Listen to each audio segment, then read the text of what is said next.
ఏమో ఒకప్పుడు full tank కొట్టిస్తే 400 kilometres వచ్చేది ఈజీగా, అంటే ఇది చిన్న బండి క్విడ్ అట్లా ఉంటుంది.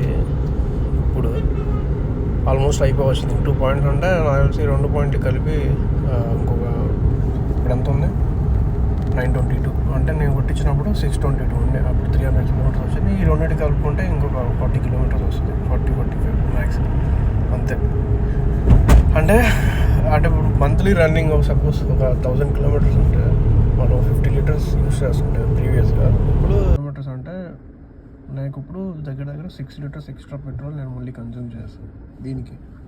ఇప్పుడు వీళ్ళు ఎమిషన్ తగ్గించడానికి ఆ పెట్రోల్లో 20% ఇథనాల్ కలిపి మన పర్ఫార్మెన్స్ తగ్గిపోయి మైలేజ్ డ్రాప్ అయ్యి రెండు డ్రాప్ అయ్యాయి. ఇప్పుడు ఎక్స్ట్రా మనం 6 లీటర్స్ యూస్ చేస్తే మళ్ళీ ఎక్స్ట్రా ఎట్లా ఎమిషన్ అయితే మళ్ళీ ఇంకో extra 6 litres use emission extra అయినట్టే కదా.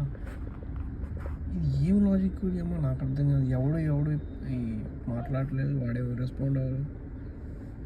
మొత్తం ఇండియాలో 29 స్టేట్స్లో మొత్తం హైయెస్ట్ పెట్రోల్ ప్రైస్ మందే. సో దానికి మనం అసలు చాలా ప్రౌడ్గా ఫీల్ అవ్వాలి. నేను ప్రస్తుతానికి ఇప్పుడైతే గుజరాత్లో ఉన్నా. ఇక్కడ ఓకే, నేను ఇక్కడికి వచ్చినప్పుడు I think last January it's about 90 rupees, 91 rupees.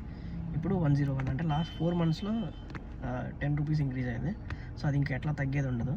మంది కూడా సేమ్ అంతే. మంది అంతకుముందే 115, 112 ఉండే, అట్లాంటిది ఇప్పుడు 120 వరకు వెళ్ళిపోయింది కొన్ని ప్లేసెస్లో. రూరల్ ఏరియాస్లో అయితే ఇంకా 120కి వెళ్ళిపోయింది.